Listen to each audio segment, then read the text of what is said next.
Friends, this is Shubhra from Just Tutors. So today we are going to learn about converting between 12-hour and 24-hour clock. So here we have some warm-up questions. So you can pause the video and try all these questions here.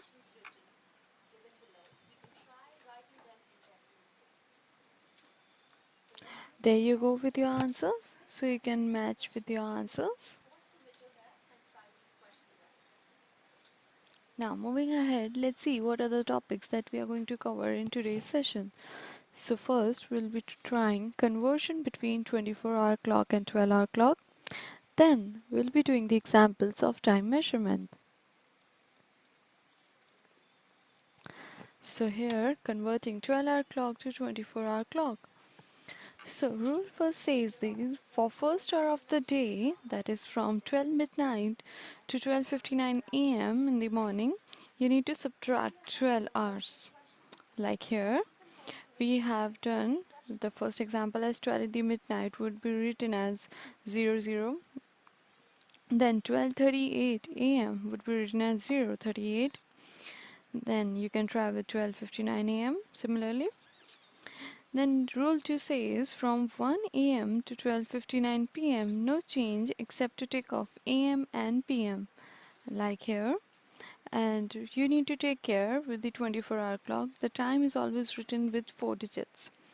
So if you have 12:54 a.m. that's going to be written as 12:54 only.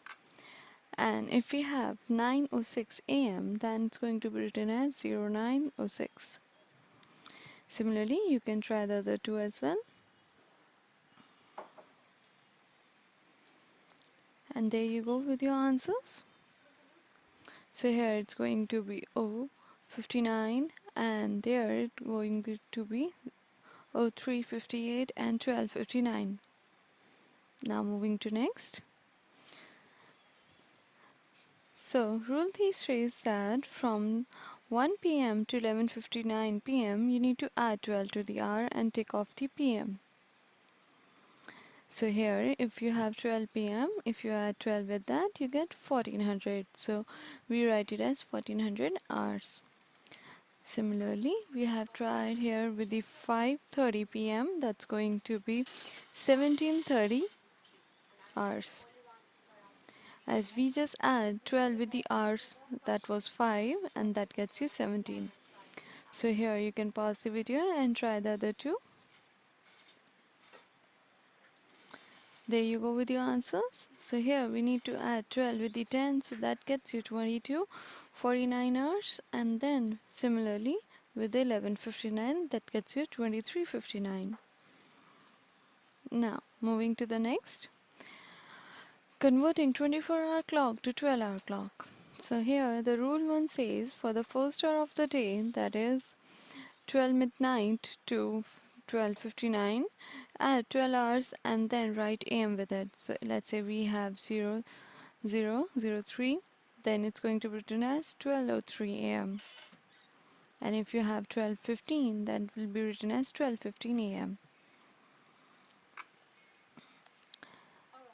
Now you can try the other two as well. So rule 2 says from 1 to 11:59 no change except to add am, and if the first digit is 0 take that off like that, because 12-hour clock is written in the 3-digit form. So here if you have 03:48 that's going to be written as 3:48 am, and 10:56 will be written as 10:56 am. So here you can pause the video and try the remaining questions. So there you go with your answers. I hope you have tried all these remaining questions here. So now moving ahead, we have next the rule 3 and rule 4. So rule 3 says from 12 to 12:59 you just need to add PM with it. So if in 24-hour clock you have a time 12:05, that is going to be written as 12:05 PM. Similarly, you can try the other two. Now, and the rule 4 says if you have 13 100 hours to 23:59, you need to subtract 12 from the hour and add PM with it. So let's say you have 13 hours and 23 minutes. That's going to be 1 hour and 23 minutes and 1:23 PM. It's going to be written in this way. So again, we have the another example, that is 22:55 hours. So here you need to take away 12 from 22, that gets you 10, and the answer we got is 10:55 PM in 12-hour clock. So here you can pause the video and try the remaining questions. So there we have the answers.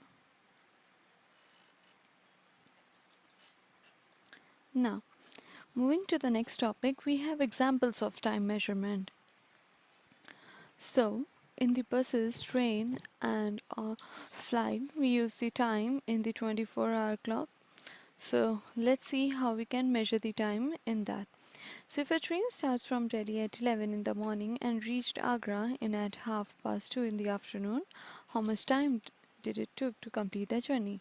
So, here we have two ways to find out the answer. So first method you can try is from 11 in the morning to 12 noon, it is 1 hour. Now from 12 noon to 2:30 in the afternoon, it's going to be 2 hours and 30 minutes. Hence, the total time is 3 hours and 30 minutes. Now, for trying with the other way, you can use your conversion from 12-hour to 24-hour clock. So now 11 a.m. is going to be 11 hours, and then 2:30 p.m. will be written as 14 hours 30 minutes. If you take away, you will be left with 3 hours and 30 minutes.